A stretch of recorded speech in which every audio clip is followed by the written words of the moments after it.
Gupta and Gupta जो civil engineering का एक ऑब्जेक्टिव बुक है, उसी का चैप्टर है स्ट्रक्चर एनालिसिस। हम लोग गुप्ता एंड गुप्ता का सीरीज बना रहे हैं सॉल्यूशन करते हुए। तो स्टार्टिंग से लेकर के 11 चैप्टर तक का हम लोग सॉल्व कर चुके हैं। ये 12th नंबर का चैप्टर है जो कि स्ट्रक्चर एनालिसिस है। स्ट्रक्चर एनालिसिस में भी हम लोग लगभग इसका 3 पार्ट बना चुके हैं। लगभग फर्स्ट पार्ट में हम लोग 40 क्वेश्चन देखे थे, सेकंड पार्ट में फिर 40 क्वेश्चन देखे थे और थर्ड पार्ट में 30 क्वेश्चन देखे थे। लगभग 110 तक हम लोग सोल्व कर चुके हैं। ये स्ट्रक्चर एनालिसिस का 4th पार्ट होगा। इस चौथा वीडियो ये है। 4th पार्ट में हम लोग लास्ट जहाँ पर एंड किए थे उसके बाद से आज हम शुरू कर रहे हैं। तो लास्ट का जो वीडियो जो मेरा लास्ट का जो क्वेश्चन था हम लोग 110 तक के सॉल्व किए थे, 110 तक के। तो आज का जो इस वीडियो का जो फर्स्ट क्वेश्चन होगा वो 119 से आगे का क्वेश्चन या 1110 जो हो गया 110 का हो गया, 110 से हम लोग सोल्व करेंगे। तो सबसे पहला क्वेश्चन देखते हैं इस पार्ट का। मीन्स 110 नंबर क्वेश्चन से हम लोग शुरू करते हैं। 110 नंबर पर आते हैं। इसका सीरीज बना रहे हैं स्ट्रक्चर एनालिसिस का। काफ़ी इंपॉर्टेंट बुक है जो हर एक एग्जाम के लिए इंपॉर्टेंट होता है। ये खास करके सिविल इंजीनियरिंग का जो भी कॉम्पिटिटिव एग्जाम हो रहा है, चाहे जेई का या एई का, उसके लिए काफ़ी इंपॉर्टेंट बुक है गुप्ता एंड गुप्ता। इसीलिए हम लोग इसका सीक्वेंस बना रहे हैं और सीरीज में बना रहे हैं। तो फर्स्ट क्वेश्चन देखते हैं। हम लोग 109 तक के हम लोग सॉल्व कर चुके थे। इसमें क्या था, इस क्वेश्चन में क्या बोल रहा था, एक क्वेश्चन में क्या बोल रहा है मेरा कि द फ्रेम में इस जो क्वेश्चन है कि लग रहा है the frame has reaction component, unknown reaction component कितना था। अननोन रिएक्शन का कंपोनेंट हम लोग जानते हैं फिक्स एंड पे 3 होता है। ये भी फिक्स एंड है तो इसमें भी 3 होता है। टोटल देख रहे हैं कि यहाँ पर कितना हो जाएगा, तो 6। यहाँ से आ रहा था मेरा आंसर डी। नेक्स्ट क्वेश्चन हम लोग 110 से जो स्टार्ट किया इस वीडियो का फर्स्ट क्वेश्चन जो आ रहा है, क्वेश्चन क्या कर रहा है, एब्सोल्यूट मैक्सिमम बेंडिंग मोमेंट पूछ रहा है in a simply separated beam of a span 20 metre due to a moving load 4 ton पर मीटर। एक मूविंग लोड दिया हुआ है और बीम का स्पैन लेंथ जो है 20 मीटर है, सिंपली सेपरेटेड बीम है। तो पूछ रहा है मैक्सिमम बेंडिंग मोमेंट कितना होगा। हम लोग इस केस में एक कॉन्सेप्ट जानते हैं क्या होता है कि अगर सिंपली सेपरेटेड बीम दिया हुआ है, मेरा सिंपली सेपरेटेड बीम दिया हुआ है और इस पर अगर मैक्सिमम बेंडिंग निकालना है किसी पॉइंट पे, मान इस पॉइंट पे बेंडिंग मोमेंट निकालना है, मैक्सिमम बेंडिंग मोमेंट, तो यूडीएल के वजह से, तो जो यूडीएल का जो रेशियो होता है, मान लीजिए एक्स है और इधर का जो पार्ट है, मान लीजिए ये हो गया, ये बी हो गया, ये हो गया, ये बी हो गया, ये एक्स हो गया, ये एल माइनस एक्स हो गया अदर डिस्टेंस। तो अगर मैक्सिमम बेंडिंग मोमेंट निकालना है तो मैक्सिमम बेंडिंग मोमेंट का जो कंडीशन होता है कि दोनों का रेशियो जो हो, डिफरेंस जो रेशियो हो दोनों का, स्पैन लेंथ और यूडीएल का लेंथ का जो रेशियो होगा वो दोनों इक्वल होगा। दैट मीन्स करने का मतलब है x divide by a is equal to l minus x divide by b. ये जब होगा उस कंडीशन में अगर लोड मेरा रहेगा तो वहाँ पे मैक्सिमम होता है। उसके बाद इसका फिर बेंडिंग मोमेंट डायग्राम निकालेंगे। सबसे पहले लोकेशन निकालनी है कि मेरा इस लोकेशन पे रहेगा। उसके बाद अगर इस लोकेशन पे आ रहा है तो इस लोकेशन पर का हम लोग डायग्राम बना लेते हैं। आई एल डी हो गया, किसके लिए, और बेंडिंग मोमेंट एट, मान लीजिए सी है तो बेंडिंग मोमेंट एट सी के लिए। तो सबसे पहले हम लोग निकालते हैं कि 4 टन मीटर का दिया हुआ है यूडीएल का, तो इसका लेंथ कितना दिया हुआ है, ये दिया हुआ है, हाँ 5 मीटर लेंथ दिया हुआ है यूडीएल का मेरा। ठीक है, तो सबसे पहले हम लोग इसका लेंथ निकालते हैं कितना होगा। तो लेंथ निकालने के लिए पर टोटल का लेंथ दिया हुआ है मेरा। तो मैक्सिमम बेंडिंग मोमेंट पूछ रहा है क्या, the absolute maximum bending moment in simply separated beam of span 20 metre due to moving UDL spanning over 5 metre. 5 metre पे पूछ रहा है कितना होगा। तो सबसे पहले मान लिया जाए एब्सोल्यूट मैक्सिमम बेंडिंग मोमेंट पूछ रहा है कि कितना होगा इसमें। तो इसका सबसे पहले हम लोग एक्स का वैल्यू निकालते हैं। एक्स का वैल्यू निकालने के लिए क्या करना पड़ेगा, एक्स करने का मतलब है तो यूडीएल जो मेरा लगा हुआ है वो कितना मीटर है। मान लीजिए सिंपली से का सेंटर पे एज्यूम कर लेते हैं, सेंटर मान लिया जाए, ये सेंटर पे है तो ये मेरा 10 मीटर हो जाएगा, ये 10 मीटर हो जाएगा। ये मान लीजिए एक्स है तो टोटल 5 है तो 5 माइनस एक्स हो जाएगा। तो x divide by 10 is equal to 5 minus x divide by 10। यहाँ से सॉल्व किए हैं तो एक्स का वैल्यू कितना आ जाएगा मेरा 2.5। कह सकते हैं कि जो यूडीएल मेरा है इस तरह से डाल रहे हैं, ये मेरा बीम दिया हुआ है तो ये मेरा 2.5 हो जाएगा। 2.5 मतलब अगर सेंटर पे रखा जाए तो मेरा मैक्सिमम आएगा। मैक्सिमम बेंडिंग मोमेंट ऐसे भी अगर देखा जाए ग्राफ से तो मैक्सिमम बेंडिंग मोमेंट इस तरह से अगर देखा जाए, बेंडिंग मोमेंट क्या होता है, जो एरिया होता है एरिया जो होता है उस एरिया को हम लोग एरिया इंटू ऑर्डिनेट, इस area of UDL into ordinate, जो ऑर्डिनेट होता है उसमें मल्टीप्लाई करते तो मैक्सिमम एरिया जब ये सेंटर पर रहेगा तभी होगा। तो मैक्सिमम एरिया यहाँ पे होगा। अब इस ऑर्डिनेट को कैसे निकालेंगे? ऑर्डिनेट निकालने बराबर क्या होता है? ए B divide by L. A और बी दोनों 10 है, नीचे 20 है, 10 इंटू 10 डिवाइड बाई 20 कितना हो जाएगा? 5। तो ये मेरा 5 आ गया, इसमें मल्टीप्लाई करेंगे, एरिया निकाल लेंगे तो एरिया कितना हो जाएगा मेरा? 20 इंटू 5 इंटू हाफ, यहाँ से करेंगे तो 50 मेरा एरिया हो जाएगा। मल्टीप्लाई कर देंगे, इसमें एरिया निकाल देंगे। ऐसे भी अगर ऑप्शन देखा जाए तो सब लोग मिड पॉइंट पे दे रहा है, तो मैक्सिमम मेरा इसमें कितना हो जाएगा? मैक्सिमम अगर यहाँ से बेंडिंग मोमेंट निकाला जाए तो मैक्सिमम मेरा आ जाएगा एरिया, या maximum bending moment, maximum moment अगर निकालते हैं तो मोमेंट क्या होता है? Area into ordinate. ऑर्डिनेट मेरा 4 दिया हुआ है, एरिया निकल गया उससे half into ordinate into base into H करेंगे तो इसका जो वैल्यू आ रहा है 87.5 आ रहा है। सबसे सिंपल तरीका था इसमें निकालने का, बस वही करना। सबसे पहले हम लोग लोड का लोकेशन निकाल लेते हैं कहाँ पे, उसके बाद इसका डायग्राम ILD बना लेते हैं, इस तरह से बनेगा। और जो सेक्शन जहाँ तक लग रहा है उस दोनों के बीच का जो एरिया टोटल निकाल लेते हैं। एरिया अगर निकालनी है, एरिया में अगर मल्टीप्लाई कर देते हैं किससे? ऑर्डिनेट में। जो ऑर्डिनेट मेरा दिया हुआ है, ऑर्डिनेट मेरा कितना दिया हुआ था? मेरा ऑर्डिनेट मेरा 4 दिया हुआ है। यहाँ से एरिया निकालेंगे, ट्रापेजोइडल सेक्शन में आएगा, तो यहाँ से एरिया निकाल के इसमें मल्टीप्लाई करेंगे तो मैक्सिमम देख रहे हैं कि मेरा सेंटर पे आ रहा है, तो मैक्सिमम मेरा आ गया 87.5। कहाँ पे आएगा? तो मिड पॉइंट पे आएगा। नेक्स्ट क्वेश्चन पे आते हैं, क्या कर रहा है? द इन्फ्लुएंस लाइन पूछ रहा है कि इसका horizontal thrust of the 2 hinge. सबसे पहले 2 हिंज दिया हुआ, तो जब भी होगा 2 हिंज जो होता है इनडिटर्मिनेट स्ट्रक्चर होता है। इनडिटर्मिनेट स्ट्रक्चर होता है। इनडिटर्मिनेट स्ट्रक्चर को जो ILD होता है वो कर्व होता है। सबसे पहला कंडीशन, तो ऑप्शन में अगर देखते हैं यहाँ से तो ILD एक ही ऑप्शन में है जो कर्व है, दैट इज ये। इस तरह से कह सकते हैं कि ILD का जो ILD होगा हॉरिजॉन्टल थ्रस्ट का, वो 2 हिंज है तो मेरा बी होगा। इसका जो वैल्यू होता है 25 डिवाइड बाई 128 L/H। शॉर्टकट तरीका यही है। नेक्स्ट है force member in BC of the truss so in figure. ये BC मेंबर में फोर्स पूछ रहा है कितना होगा। तो फोर्स निकालने के लिए हम लोग क्या करते हैं? सबसे पहले हम लोग इसको फोर्स इन BC में निकाल रहे हैं, तो BC में फोर्स कितना होगा? ये एंगल 60, तो ये भी मेरा 60 हो जाएगा। इसको हम कंपोनेंट तोड़ेंगे। मान लिया जाए इसमें रिएक्शन मान लेते हैं हम FBC, इसमें रिएक्शन मान लेते हैं FBA। अगर देखा जाए तो सिमेट्रिकल है तो दोनों इक्वल होगा, तो मैग्नीट्यूड कर सकते हैं कि FBC मैग्नीट्यूड जो होगा इसका इक्वल होगा BC से, दोनों इक्वल हो जाएगा। इसको और कंपोनेंट अगर तोड़ेंगे तो यहाँ से अगर देखा जाए तो इधर cos थीटा इधर cos थीटा बराबर हो जाएगा। FBC मानिए 30 हो गया, और इसको ब्रेक करेंगे तो अपोजिट साइड में जाएगा, तो FBC इधर जाएगा cos theta sin theta. FBC sin 30 is equal to 5 plus FBC sin theta sin 30 is equal to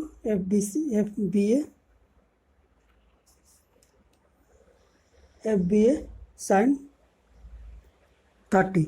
इसको सॉल्व करेंगे तो FBC का जो वैल्यू आ रहा है वो कितना आ रहा है? मेरा 5 आ रहा है। वो क्या आएगा? कॉम्प्रेसिव आ रहा है। यहाँ से देख रहे हैं कि जो आएगा वो कॉम्प्रेसिव आएगा। कॉम्प्रेसिव अगर टुवर्ड्स पॉइंट लगता है फोर्स तो कॉम्प्रेसिव होता है, और अगर पॉइंट के अपोजिट लगता है तो वो टेंसाइल होता है। ये टेंसाइल हो गया, ये कॉम्प्रेसिव हो जाएगा।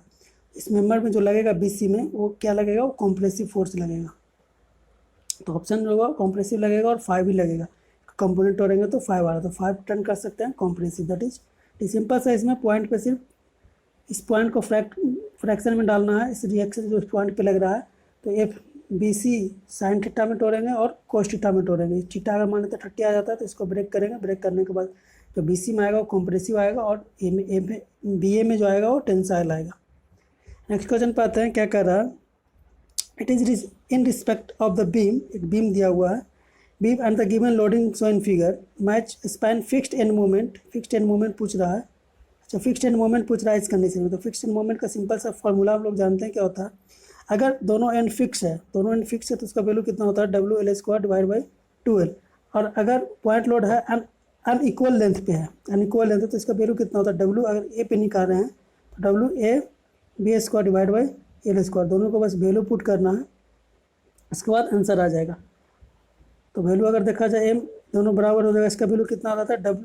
इसका देखा जाए अगर ए बी में और ए बी दोनों फिक्स है, ये दोनों फिक्स आ गया तो फिक्स में कितना आ जाएगा W L square divide by 12। W का वैल्यू कितना दिया हुआ है 4, एल का वैल्यू कितना दिया हुआ है 6, तो 6 का स्क्वायर डिवाइड बाई 12। यहाँ से करेंगे तो 6 दूनी 12, 2 2 कितना आ गया 12 आ गया। तो इससे कह सकते हैं कि ए का मेरा 2 आएगा। इसी तरह से अगला का निकालेंगे लास्ट पोर्शन का, तो कितना आ जाएगा डब्ल्यू a b square by L square. इसको सॉल्व करेंगे, सॉल्व करने के बाद जो मेरा वैल्यू आ रहा है, तो इस तरह से जो वैल्यू आ रहा है इसका आ रहा है 21, दैट इज 21। तो बी का कह सकते हैं 1। बीच वाला मेंबर का देखते हैं सी डी का, तो सी डी का कितना आ रहा है माइनस में आ रहा है 6.67, दैट इज सी का वैल्यू आ गया 4। तो इस तरह से दे रहे हैं 1 का 2, बी का 1, सी का 4। सी का 4 मेरा इसमें दिया हुआ है, सी का 4 दिया हुआ, 1 का मेरा 2 दिया हुआ है, सी का 4, 1 का 2, b that is d. Simple सी फार्मूला लगाना था डब्ल्यू ए स्क्वायर बाई 12, दूसरा था डब्ल्यू a b square by L square, और इधर से अगर निकाला जाए तो डब्ल्यू b a square divide by L square. दो फार्मूला दोनों निगेटिव में आएगा, एक पॉजिटिव में आता है। नेक्स्ट क्या कर रहा था, slope deflection of the equation member b c. Slope deflection पूछ रहा है बी सी के लिए, स्लोप डिफ्लेक्शन इक्वेशन पूछ रहा है बी सी के लिए। स्लोप डिफ्लेक्शन इक्वेशन क्या होता है, अगर स्लोप डिफ्लेक्शन इक्वेशन अगर बेंडिंग मोमेंट निकालते हैं फॉर बी सी के लिए, तो क्या होता है bending moment for b c for fix condition plus 2EI divide by l, bracket में अगर देखा था तो 2 theta b plus theta c minus 3 del by l, ये होता है मेरा स्लोप डिफ्लेक्शन इक्वेशन। तो इस तरह से यहाँ पर देखा जाए तो सबसे पहले हम लोग फिक्स्ड एंड मोमेंट निकालते हैं, तो दोनों एंड फिक्स है, तो फिक्स्ड एंड मोमेंट कितना हो जाएगा बी सी के लिए, तो W L square divide by 12, इसका वैल्यू देखें डब्ल्यू दिया हुआ 15, एल कितना दिया हुआ मेरा 8 का स्क्वायर डिवाइड बाई 12। इसको सॉल्व करेंगे, सॉल्व करने के बाद कितना आ जाएगा, इसको सॉल्व करेंगे, सॉल्व करने के बाद इसका जो वैल्यू आएगा वो कितना आ रहा मेरा -80 आ रहा है। यहाँ पे हॉगिंग आएगा, इस तरह से आएगा तो माइनस में आएगा, दैट इज -80। इस साइड में देखा जाए तो आएगा इसका -80, बी सी निकाल रहे हैं तो -80 आ जाएगा। तो इस तरह से देख लेते हैं -80 इसमें दिया हुआ और इसमें दिया हुआ, दो में दिया हुआ। दूसरे बात बी सी है तो 2 थीटा बी होगा, 2 थीटा बी इसमें दिया हुआ, दैट इज फॉर्मूला देखे थे एम बी सी जो था b c fixed plus 2EI divide by l bracket 2 theta b, जहाँ से स्टार्ट होता है बी, तो बी में 2 टाइम्स होता है स्लोप का, प्लस थीटा सी, 2 थीटा बी एक में दिया हुआ, दैट इज इसका आंसर ए हो जाएगा। नेक्स्ट क्वेश्चन पे आते हैं, क्या कर रहा है, which of one of the following represent the correct influence line. Influence line पूछ रहा है कि इसका bending moment point c point पे बेंडिंग मोमेंट पूछा। तो बेंडिंग मोमेंट का सिंपल अगर देखा जाए ILD, तो ILD निकालने के लिए बेंडिंग मोमेंट का जो स्लोप होता है बीच का थीटा जो है वो 1 होता है। इसमें अगर थीटा देखा जाए तो ब्रिस्ली प्रिंसिपल के अकॉर्डिंग तो स्लोप जो होता है वो 1 होता है एट द पॉइंट। इस पॉइंट पे हम बेंडिंग मोमेंट निकालना है, उस पॉइंट पे हम लोग स्लोप को 1 कर देते हैं। तो यहाँ पर अगर देखा जाए तो स्लोप मेरा 1 किस में दिया हुआ है, तो स्लोप देख रहे हैं 1, तो मेरा इसमें भी दिया हुआ, इसमें भी दिया हुआ, इसमें दिया हुआ, तो चारों में ऑप्शन में दिया हुआ। नेक्स्ट में क्या कर रहा है, अगर बी पे देखा जाए तो बी पे मेरा सिंपली से प्रोडक्ट इस तरह से इसका जो बनेगा, तो यहाँ से इस तरह से बनेगा, उसके बाद क्या आएगा ऊपर जाएगा, ये डी फ्री है बट बी जो है फिक्स है स्लोप पर, इस तरह से बनेगा, इस तरह से इसका बन जाएगा।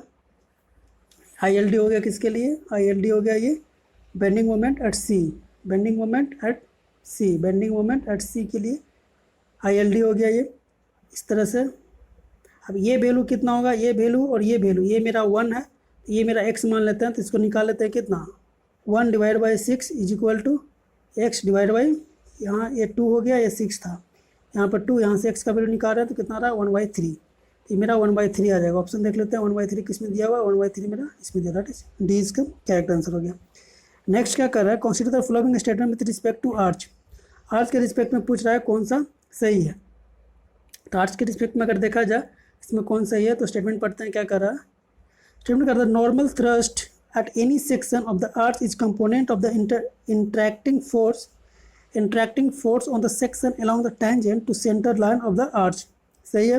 The radial shear at any section, radial shear जो होता है एनी सेक्शन पे of the arch is component of the interacting force, जो कंपोनेंट होता है रेडियल शियर वही कंपोनेंट है इंटरैक्टिंग फोर्स का। The section along the normal to the center line of the arch, जो रेडियल शियर जो होता है, नॉर्मल जो होता है कंपोनेंट का, वो होता है, तो ये भी सही है। The intercept between a given arch and the linear arch at a section is proportional to bending moment. जो इंटरसेक्शन होता है लीनियर आर्च और linear arch, intersection between the given and linear arch and linear arch at a section is proportional to bending moment. जो section होता है वो proportional किसका होता है, तो बेंडिंग मोमेंट का होता है। ये भी मेरा सही है, तो 1 2 3 all are correct, that is A.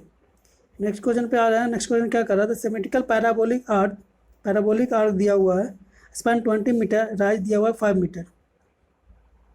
Span दिया हुआ 20 मीटर और राइज दिया हुआ 5 मीटर। Hinge at the springing, hinge जो है मतलब symmetrical parabolic arch of span 20 metre and rise इतना metre. Hinge at the springing at the support, it supports a uniformly distributed load. UDL डाला हुआ है 2 टन पर मीटर का। तो इसमें horizontal thrust in the ton, horizontal thrust का formula क्या होता है, सिंपल सा फॉर्मूला था इसमें, WL² divide by 8H। W पता है, L पता है, H पता है, सबका वैल्यू पुट करेंगे। पुट करने के बाद जो वैल्यू आ रहा है कितना आ रहा है 20, दैट इज सी। नेक्स्ट है a beam AB is fixed at both end. एक बीम है AB जो दोनों एंड इसका फिक्स्ड है end carries a UDL intensity P per meter length on the over its entire length. Due to some constructional defect, the end B is now reduced to a simply separated, then the percentage increase. Percentage इसका रहा कहने का मतलब क्या है इसका,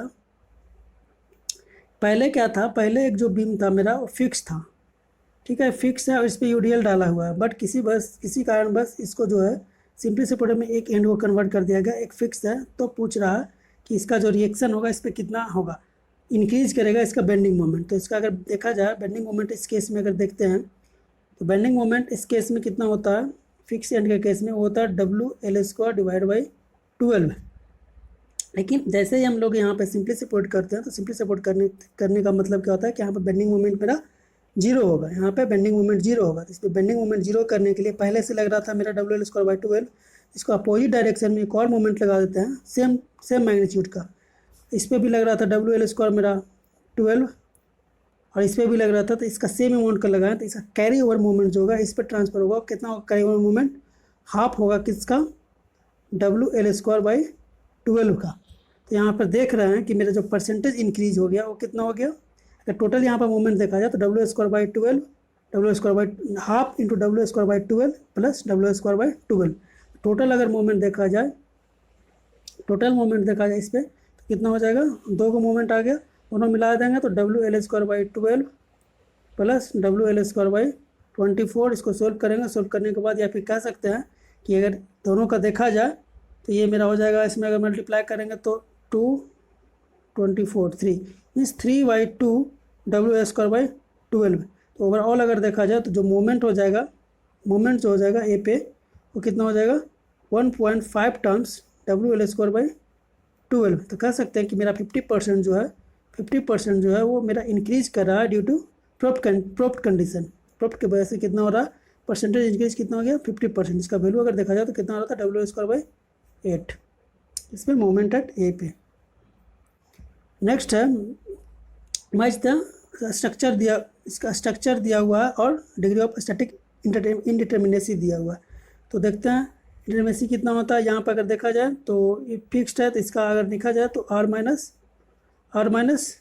3 3 3 3 3 6 minus 3 कितना आ जाएगा, 6 माइनस 3 बराबर 3। तो इससे कह सकते हैं कि इसका जो हो गया 1 हो गया, ठीक है। नेक्स्ट और देख लेते हैं, DS निकालना। DS इसमें कितना होता है, DS का वैल्यू अगर देखा जाए फ्रेम स्ट्रक्चर में तो 3C माइनस R क्या होता है, R होता है वो रिएक्शन जो एंड जो वो रिएक्शन होता है जो सपोर्ट को फिक्स करते हैं। तो इस पे फिक्स करने के लिए कितना रिएक्शन ऐड करना पड़ता है, वो नंबर ऑफ रिएक्शन होता है, वो R होता है। तो यहाँ पर देख रहे हैं एक यहाँ पे लगेगा और एक यहाँ पे लगेगा। फिक्स करने के लिए एक यहाँ से 2 हो जाएगा, कट कितना हो गया 2, तो 3 कट मेरा 2 है, 2 माइनस 2 यानी 6 माइनस 2 4।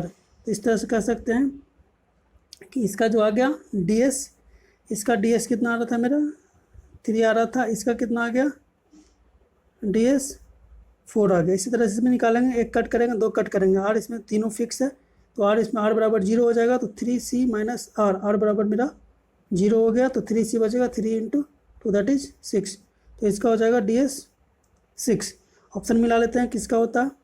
तो डी का मेरा 2, ए का 1 और सी का 4। तो एक इसका बचेगा, इसका हो जाएगा मेरा बी का 3। तो ए का 1 3, 1 3, ए का 1 हो गया, बी का 2 हो गया, सी का इसका कितना आ रहा था 4 आया था, दैट इज 4, और डी का 2।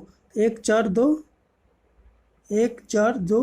अच्छा इसका 1 से बी का 3 है ना, बी का 3, 1 3 4 2, 1 3 4 2। ऑप्शन देख लेते हैं 1 3 4 2, 1 3 4 2, दैट इज सिंपल सा फॉर्मूला। अगर फ्रेम स्ट्रक्चर में लगाएं तो डी एक्स बराबर क्या होता है 3c minus r. Basic formula c क्या होता है नंबर ऑफ कट्स, जो कट्स करते हैं फ्री स्ट्रक्चर के लिए। स्ट्रक्चर को फ्री करने के लिए जो नंबर ऑफ कट होता है उसी को सी बोलते हैं। आर क्या होता है, आर होता है number of unknown reaction to convert a given beam to a fixed beam, या ए गिवन सपोर्ट किसी एक सपोर्ट को, अगर हिंज सपोर्ट को किसी एक सपोर्ट को फिक्स सपोर्ट में कन्वर्ट करने के लिए जो रिएक्शन ज़रूरत होता है उसी को बोलते हैं नंबर ऑफ आर। आर बराबर क्या होता है number of reaction to convert a free support या फिर ए फ्री हिंज सपोर्ट या roller support to convert a fix support.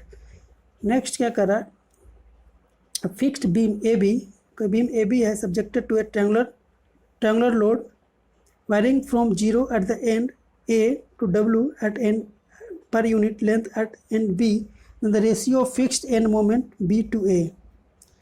क्या कर रहा है, एक बीम दिया हुआ है, कोई एक बीम दिया हुआ है, एक फिक्स्ड बीम दिया हुआ है, ठीक है, मान लेते हैं फिक्स्ड बीम दिया हुआ, एक फिक्स्ड बीम दिया हुआ है, ए बी है, ए है, ये बी है, और क्या बोल रहा है, तो triangular load carrying from 0 at the end A, यहाँ पे 0 है और W है, इस पर इस तरह से कोई लोड दिया हुआ है, ट्रायंगुलर लोड दिया हुआ है, यहाँ पे कितना हो गया W हो गया,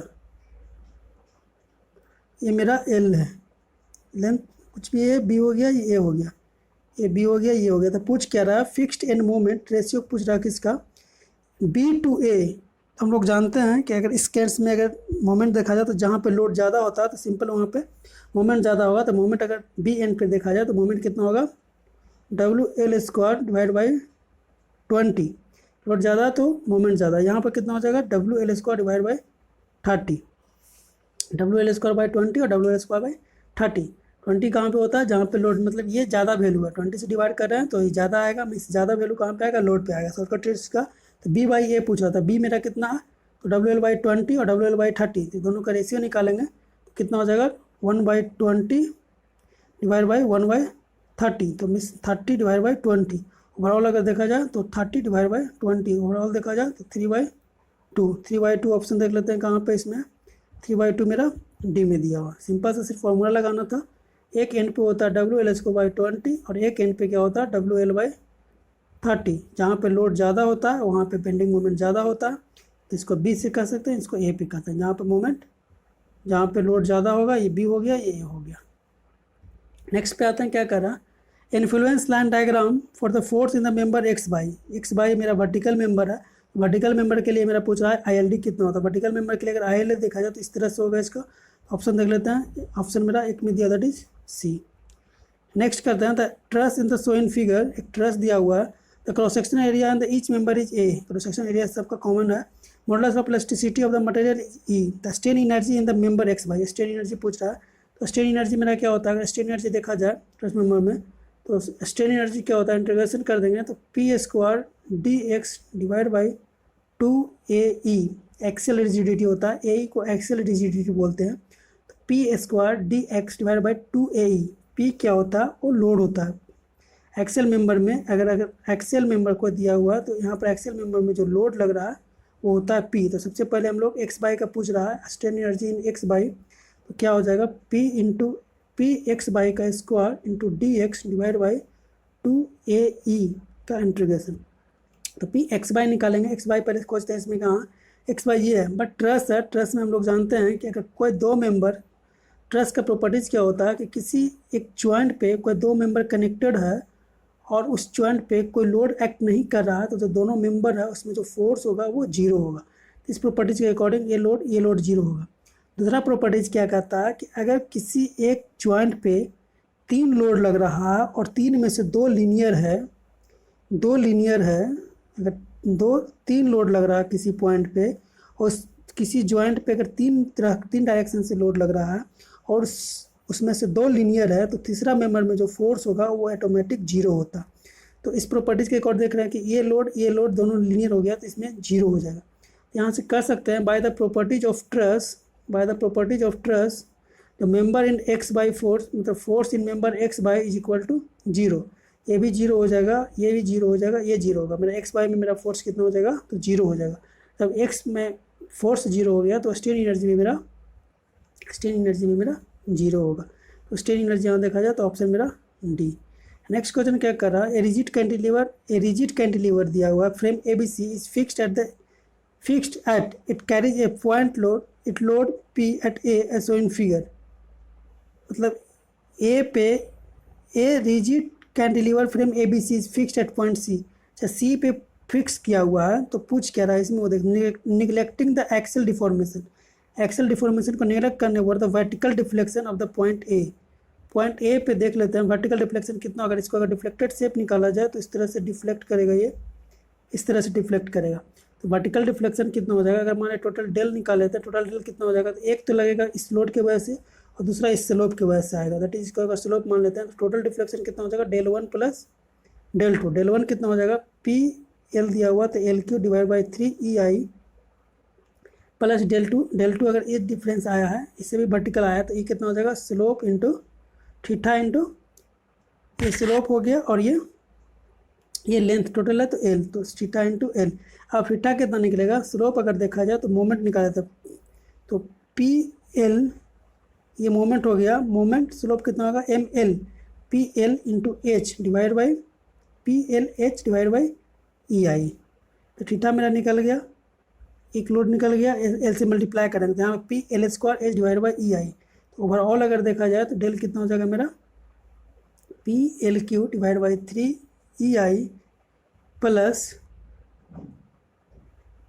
P L into H divide by E I M L बटा ई आई से मेरा स्लोप हो गया एम एल बटा ई आई। अगर स्लोप दिखते हैं फिक्स एंड में कितना होता है, एम एल बटा ई आई, एम एल बटा E I slope due to fixed end due to movement.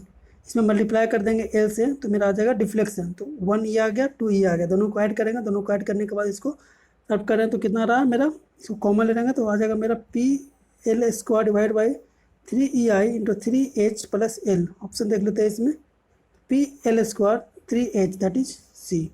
Simple, इसमें कुछ नहीं करना, 2 फार्मूला लगाना था, टोटल डेल जो हो जाएगा del 1 प्लस del 2 हो जाएगा। del 1 निकालेंगे तो पी के वजह से लग रहा है एल क्यू बाई 3 EI और del 2 जो हो रहा है स्लोप इंटू एल। थीटा का वैल्यू निकालेंगे, थीटा बराबर कितना होता है, m l divide by E i. Next question देखते हैं, the horizontal thrust due to rise in temperature in semi circular 2 hinge arc में जो हॉरिजेंटल थ्रस्ट होता है वो कितना होता है। 2 हिंज आर्क का अगर देखा जाए तो हॉरिजेंटल थ्रस्ट जो होता है उसका वैल्यू वो क्या होता है, 4EI alpha t divide by pi r square. The horizontal thrust due to rise in temperature in semicircular 2 hinge arc of radius r is proportional to T temperature दिया हुआ, alpha coefficient of thermal expansion दिया हुआ, आई moment of inertia है, ई elastic constant है, modulus of plasticity है, पाई constant है, are radius है। तो हॉरिजॉन्टल थ्रस्ट का जो वैल्यू होता है टू राइज टेम्परेचर कितना होता है, 4EI alpha t divide by pi r square. तो यहाँ से देख सकते हैं कि ये जो है प्रोपोर्शनल है मेरा 1/r स्क्वायर का। यही पूछ रहा है कि आर का प्रोपोर्शनल कैसे होगा, आर का प्रोपोर्शनल मेरा हो गया 1/r स्क्वायर का। नेक्स्ट क्वेश्चन क्या कर रहा है, फॉर द कंटिन्यूअस बीम, कोई कंटिन्यूअस बीम दिया हुआ है, कोई कंटिन्यूअस बीम दिया हुआ है मेरा, कंटिन्यूअस बीम दिया हुआ है जिसका EI कांस्टेंट है। Load as shown in figure, the moment at b, moment पूछ रहा है बी पे कितना होगा। तो सिंपल सा अगर देखा जाए इसमें तो हम लोग इसमें 3 मोमेंट इक्वेशन लगाएंगे, 3 मोमेंट इक्वेशन लगाएंगे। सॉरी, मोमेंट इक्वेशन क्या होता है, m1 L1 प्लस 2 m2 या ये मान लेते हैं, या n2 2 3 मान लेते हैं। m2 L1 plus L2 plus m3 L2 equal to इसका अगर देखा जाए तो इक्वल टू कितना हो जाता है 6a1 x1 bar divide by L square plus 6a2 x2 bar divide by L2 का होल स्क्वायर। ये L1 होता है, ये L2 होता है, स्क्वायर यहाँ पे नहीं होता। तो यहाँ पर देख लें 6a1 x1 बार का divide by L1 plus 6a2 x2 bar divide by L2। इससे हम निकालते हैं, सॉल्व करते हैं, तो इसका जो वैल्यू आएगा सॉल्व करने के बाद फ्री मोमेंट इक्वेशन का, तो यहाँ पर अगर देखा जाए तो सबसे पहले इसका फ्री बेंडिंग मोमेंट बनाते हैं। तो यहाँ से अगर निकाला जाए तो इस तरह से इसका बेंडिंग मोमेंट बनेगा, इसका अगर बनाया जाए तो इसका इस तरह से बनेगा। तो जो एक्स बार होता है, यहाँ पे एक इंपॉर्टेंट पॉइंट ये है कि एक्स बार जो कंसीडर किया जाता है, ये पॉइंट मेरा एक्स बार होता है, इधर से कंसीडर करते हैं, x2 बार ये हो जाएगा, और x1 बार जो होता है वो x1 बार यहाँ से कंसीडर करते हैं।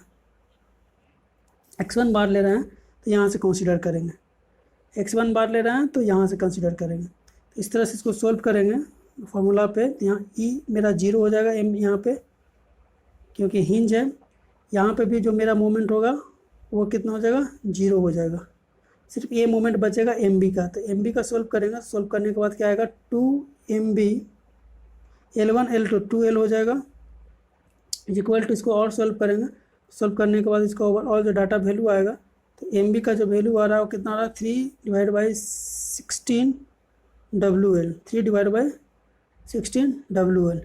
इसको सोल्व करेंगे, सोल्व करने के बाद अगर देखा जा रहा है तो ओवरऑल जो इसका आंसर आ रहा है रेशियो का, तो 3/4 आ रहा है moment at the mid span.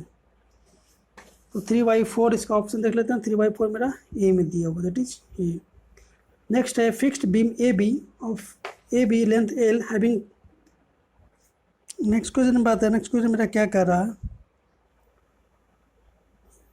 Fixed beam दिया हुआ है, एक फिक्स्ड बीम दिया हुआ है ए b length l having constant flexibility या कैरिंग 2 पॉइंट लोड दिया हुआ है P, then the third point C and D as in figure.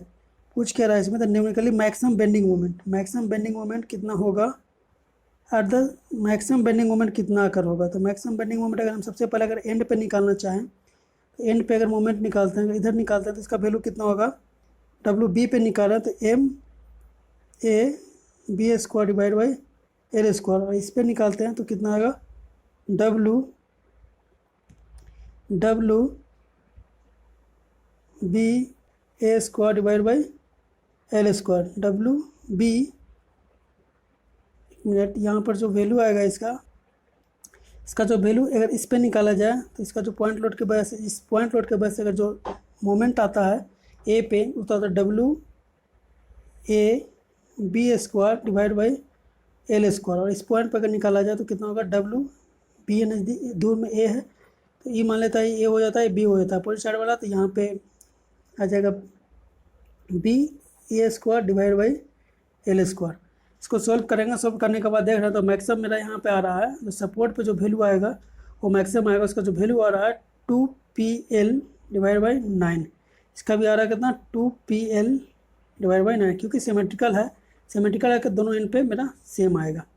तो मैक्सिमम कहाँ पे आएगा, एंड पे आएगा, कितना आएगा ए और बी पे, कितना आएगा 2P/L आएगा, दैट इज सी। सिंपल, इसमें इंपॉर्टेंट यही था कि फार्मूला सिर्फ ये याद होना चाहिए, जो बी पे फार्मूला होता है, अगर BA निकाल रहे हैं तो BA बराबर क्या होता है WBA² डिवाइड बाई L², और MA पे निकालना है तो कितना होता है WAB² divide by L²। Next question पे आते हैं, क्या कर रहा है, सिंकिंग ओपन इंटरमीडिएट सपोर्ट। अगर इंटरमीडिएट सपोर्ट, कोई इंटरमीडिएट सपोर्ट है इसका कंटिन्यूस बीम का वो सिंक कर जा रहा है तो क्या होता है। अगर कंटिन्यूस बीम को दिया हुआ है,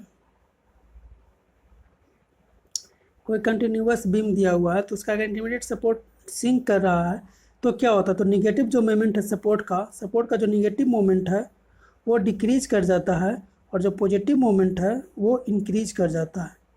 तो यहाँ से कह सकते हैं कि negative moment is decrease and positive moment is increase if the support is settle या सिंक।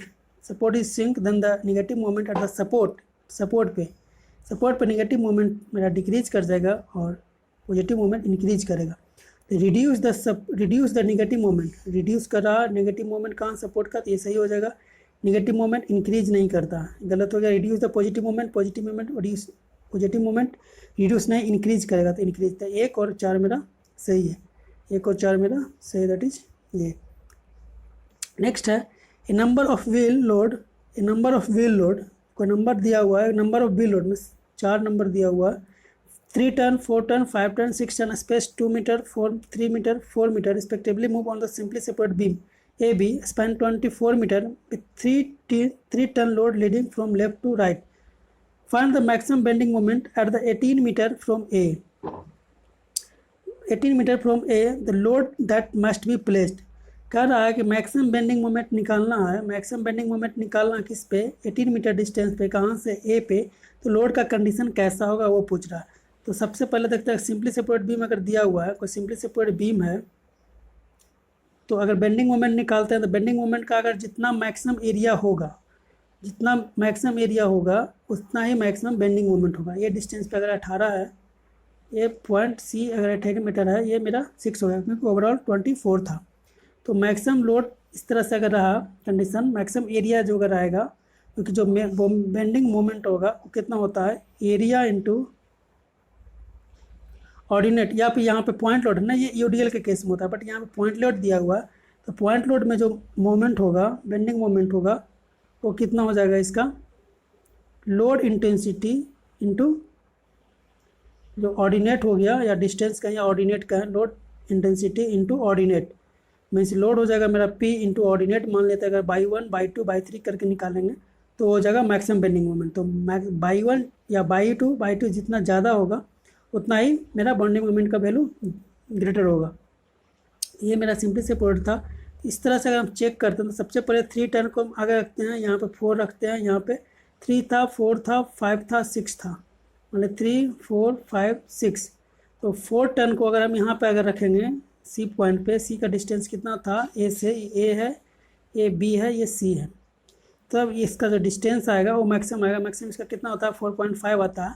उसके बाद इसको अगर निकालते हैं मोमेंट, तो मोमेंट जो होता है मैक्सिमम आ रहा है, और मैक्सिमम बेंडिंग मोमेंट कितना आ रहा है इसका, तो मैक्सिमम बेंडिंग मोमेंट का जो वैल्यू आ रहा है इसमें वो आ रहा है 62.25 टन मीटर, 62.25। तो मैक्सिमम किस केस में आएगा, मैक्सिमम कभी आएगा जब सी पॉइंट पे मेरा 4 टन का लोड लग रहा है। उसका जो वैल्यू आएगा वो कितना आ रहा है मेरा, इसका आंसर 4 टन हो गया। इसका जो वैल्यू आ रहा है 62.5 टन इंटू मीटर आएगा आंसर, दैट इज बी का आएगा मैक्सिमम पॉइंट सी पे। नेक्स्ट है क्या, the load W moving from left to right support on the simply separate beam. Simply separate beam पे कोई एक लोड है, पॉइंट लोड W, जो मूव कर रहा है। Maximum bending moment at 0.4 L from left support. फिर वही केस है, मान लीजिए एक सिंपली सेपरेट बीम दिया हुआ है जिसका लेंथ L है, एक पॉइंट लोड W दिया हुआ है जो कि मूव कर रहा है। तो पूछ रहा है कि 0.4 मीटर नहीं 0.4 L डिस्टेंस पे, 0.4 L हो गया तो इधर कितना हो जाएगा 0.6 L हो जाएगा, ठीक है। इस डिस्टेंस पे मेरा मोमेंट कितना होगा, तो इस डिस्टेंस पे मोमेंट निकालना है, मीन्स लोड इस पॉइंट पे है, दैट इज W है, तो मैक्सिमम मोमेंट कितना होगा वो पूछ रहा है। तो मैक्सिमम मोमेंट कितना होता है, हम लोग जानते हैं कि अगर मोमेंट निकालना है तो मोमेंट बराबर कितना होता है, load into ordinate.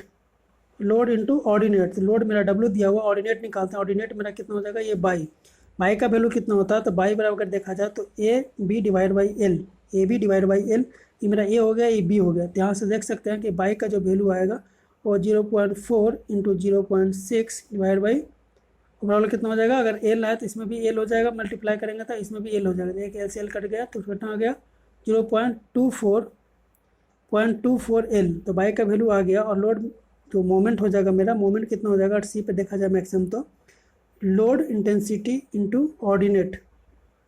Load intensity मेरा कितना दिया हुआ था W, और ऑर्डिनेट कितना आ गया मेरा, बाई दोनों को मल्टीप्लाई करेंगे तो कितना आ रहा है मेरा 0.24 W, 0.24 WL, that is C। Next है deflection at the point B, क्या बोल रहा है, consider the following statement regarding the beam and their loading shown in figure. अच्छा बीम दिया हुआ, उसका लोडिंग कंडीशन दिया हुआ, the deflection at B of the beam और इक्वल टू, डिफ्लेक्शन जो होता है बीम, अच्छा बीम दिया हुआ, अच्छा ये बीम दिया हुआ है, बी में पूछ रहा है डिफ्लेक्शन एट बी, बी पे डिफ्लेक्शन कितना होगा वो पूछ रहा है।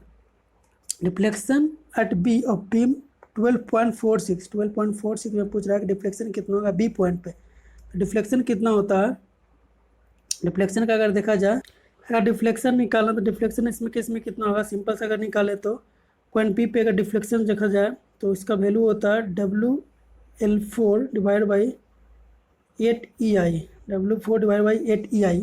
कैंटिलीवर बीम में deflection at point B due to UDL WL4 divide by 8EI।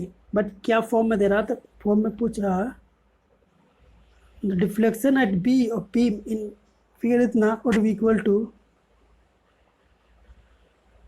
ये भी दिया हुआ बेंडिंग मोमेंट एट बी और द बीम इन फिगर इतना।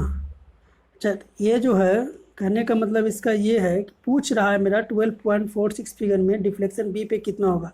तो डिफ्लेक्ट और दूसरा क्या दिया हुआ है, कंपेयर कितना बोल रहा है 12.47 से, दैट इज कंजुगेट बीम। यहाँ से हमने कंपेयर करेंगे, ये मेरा रियल बीम है, ये मेरा कंजुगेट बीम है, क्योंकि फ्री एंड कन्वर्ट कर रहा है फिक्स्ड बीम में। तो क्या कर रहे हैं, तो ये कंजुगेट बीम हो गया, ये कंजुगेट बीम हो गया। तो हम लोग जानते हैं कि डिफ्लेक्शन जो होता है वो कितना होता है, रियल बीम में डिफ्लेक्शन जो होता है बेंडिंग मोमेंट होता है कंजुगेट बीम में, रियल बीम में डिफ्लेक्शन और कंजुगेट बीम में bending moment.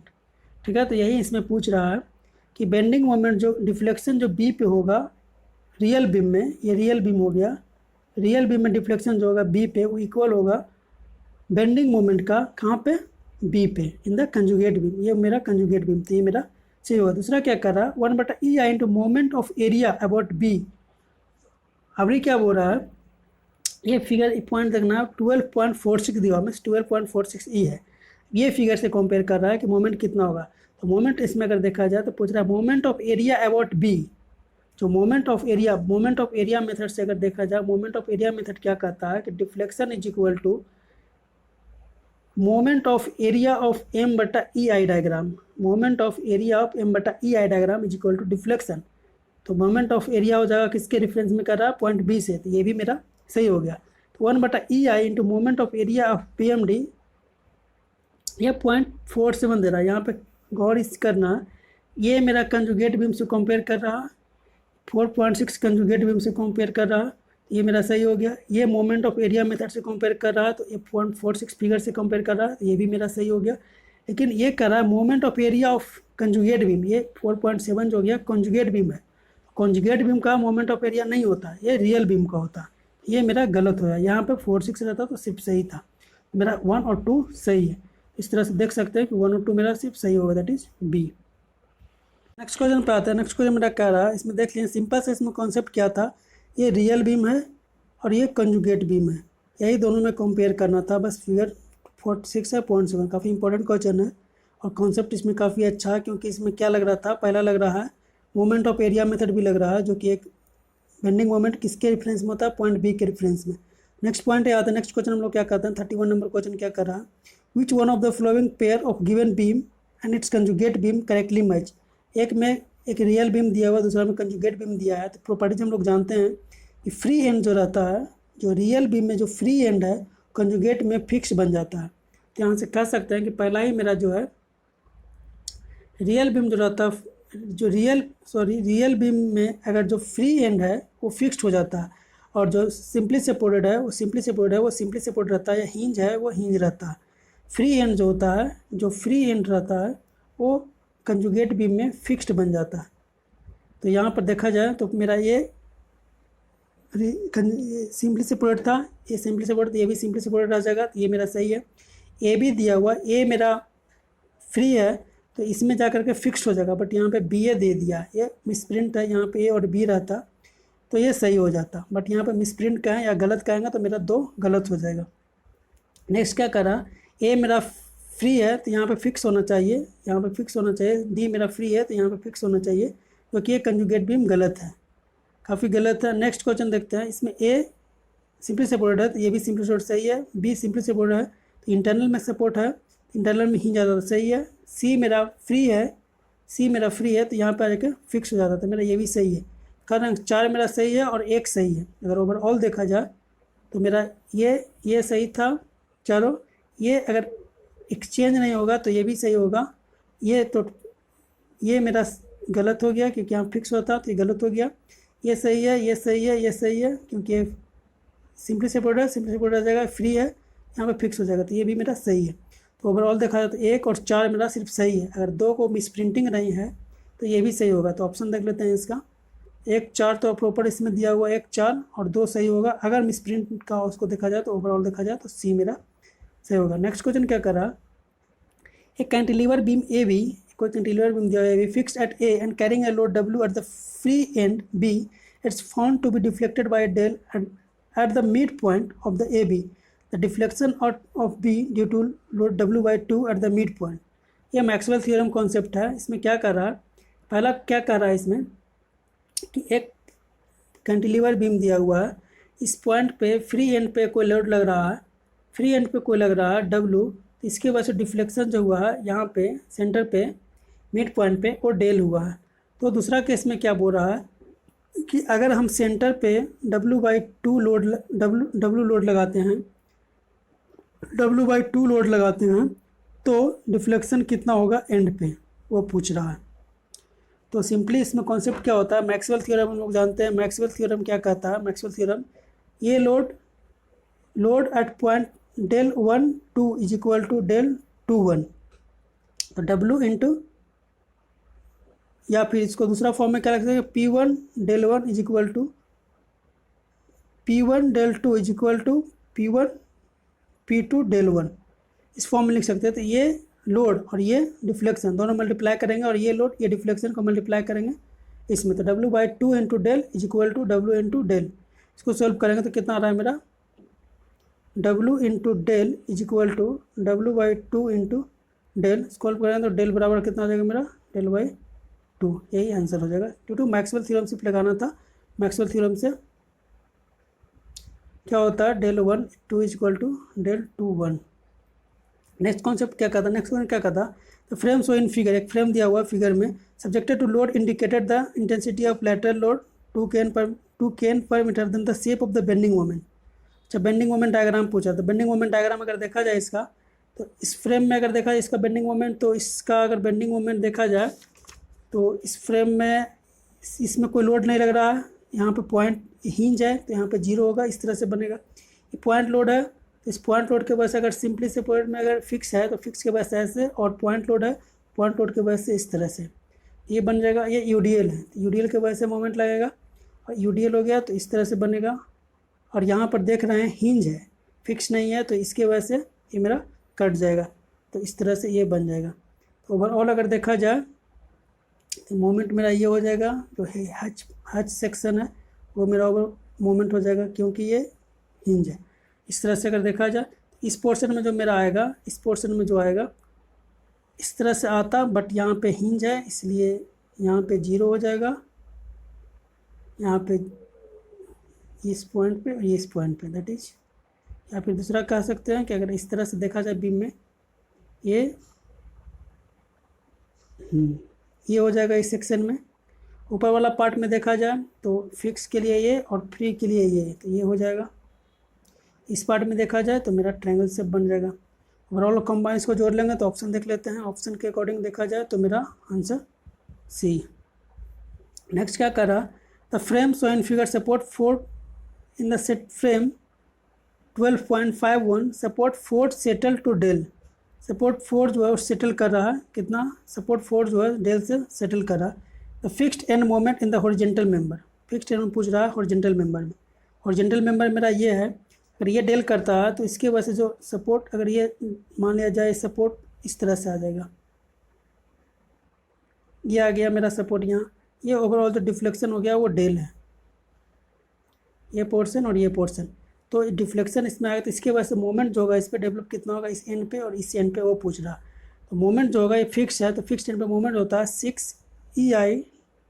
6EI del divide by L square होता है।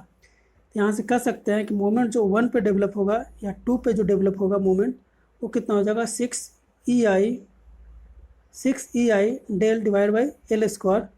और रेशियो पूछ रहा था ना, number frame the fixed end moment in the horizontal member of the frame will be other symbol of the usually.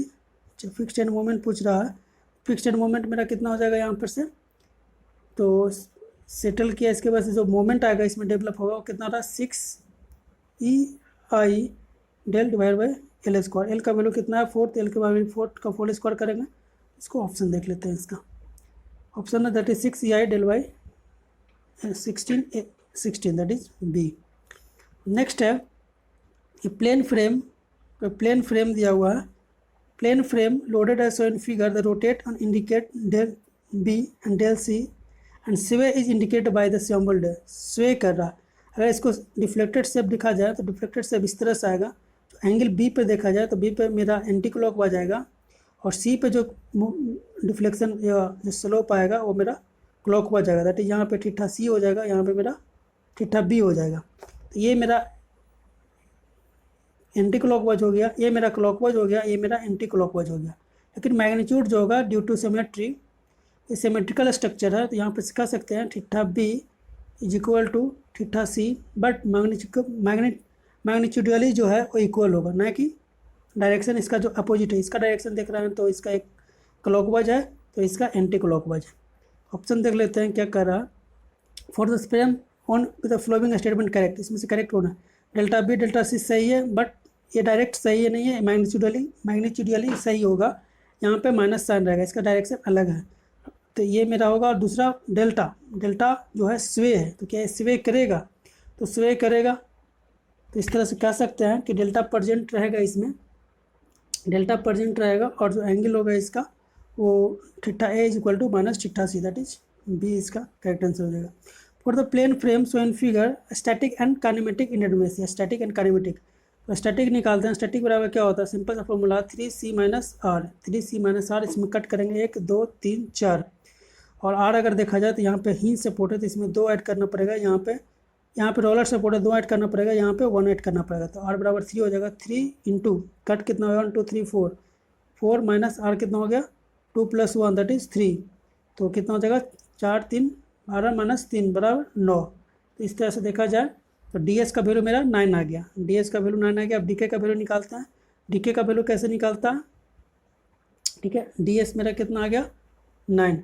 अब D के का फॉर्मूला क्या होता है, D K is equal to 3J minus R, 3J minus R. तो join देख लेता है 1 2 3 4 5 6 7 8 9। तो इस तरह से इसको जोड़ेंगे 1 2 3 4 5 6 7 8 9 10।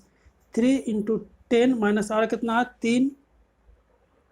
3 तो 5 6 करेंगे तो कितना आ जाएगा इसका आंसर 10 33 में 6 24 नाउ 24 दैट इज मेरा सी। तो डी एस का जो वैल्यू देख लिए हम लोग कितना आ था 9 और डी के का जो वैल्यू आ रहा था मेरा वो 24 दैट इज सी। नेक्स्ट है a truss of panel dimension 3 × 4 is shown in figure. एक पैनल डायमेंशन दिया हुआ ट्रेस का, तो पूछ रहा था influence line diagram for U2 L3। Incline load का पूछ रहा है कि इसका जो ILD कितना होगा। तो इसका जो ILD होता है वो इस तरह से ही होगा, इस इंक्लाइन का ALD इस तरह से ही होगा। तो ऑप्शन अगर देखा जाए इसमें तो ILD का, लेकिन इसका जो वैल्यू होगा वो कितना होगा 3 × 4 दिया हुआ ना, तो 4/3 हो जाएगा। दैट मीन्स ये जो वैल्यू होगा, अगर इसको ओवरऑल देखा जाए ILD अगर बनाया जाए इस तरह से बनेगा। इसका जो वैल्यू होगा ये 4/3 हो जाएगा। ये 4/3 इसका टोटल वैल्यू जो होगा, ओवरऑल वैल्यू जो होगा यहाँ से यहाँ तक वो 4/3 हो जाएगा। 4/3 किस में दिया हुआ, ऊपर कॉम्प्रेसिव होगा, लोड जो लग रहा है ऊपर में तो कॉम्प्रेसिव होता है, ये इसका करेक्ट हो जाएगा। नेक्स्ट है what is the horizontal deflection at the free and. Free and पे हॉरिजॉन्टल डिफ्लेक्शन कितना होगा। इसका डिफ्लेक्टेड शेप देखा जाए तो इस तरह से आएगा। तो हॉरिजॉन्टल डिफ्लेक्शन इसमें कितना आएगा, ये डिफ्लेक्शन जो आएगा इसके वजह से हॉरिजॉन्टल डिफ्लेक्शन जाएगा। हॉरिजॉन्टल डिफ्लेक्शन इसमें कितना आ जाएगा, तो हॉरिजॉन्टल डिफ्लेक्शन अगर देखा जाए इसमें तो डेल आ जाएगा, वो कितना आएगा, ये डेल बराबर कितना आ जाएगा ठीठा इंटू एल। ठीठा बराबर कितना आ जाएगा, ठीठा अगर स्लोप देखा जाए तो ये स्लोप हो जाएगा, ये मोमेंट एम लग रहा है तो यहाँ पे भी मोमेंट एम लगेगा। तो मोमेंट इसका कितना हो जाएगा, तो मोमेंट आ जाएगा ML/EI।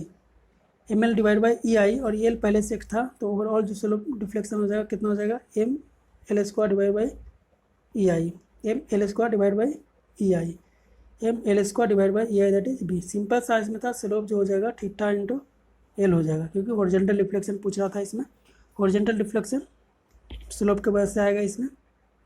नेक्स्ट क्वेश्चन देखते हैं 39 नंबर क्या कर रहा है। 39 नंबर एक फिगर दिया हुआ है, which one of the following gives the distribution factor for member AE, distribution factor for member AE and AC of box section so in figure। तो जो इस तो फिगर में जो पूछ रहा डिस्ट्रीब्यूशन फैक्टर जो होता है, डिस्ट्रीब्यूशन फैक्टर पर हम लोग क्या होता है, डिस्ट्रीब्यूशन फैक्टर जो होता है stiffness of that member to the total stiffness at the joint, यही होता है stiffness is equal to stiffness of a member is equal to stiffness distribution factor of a member of a span is equal to stiffness of that member divided by overall या summation और all stiffness at that joint। तो पूछ रहा किस में रहा था, AE में पूछ रहा था। AE मेरा ये हो जाएगा, ये देखा जाए, ये मेरा AE फिक्स हो गया, ये भी फिक्स हो गया।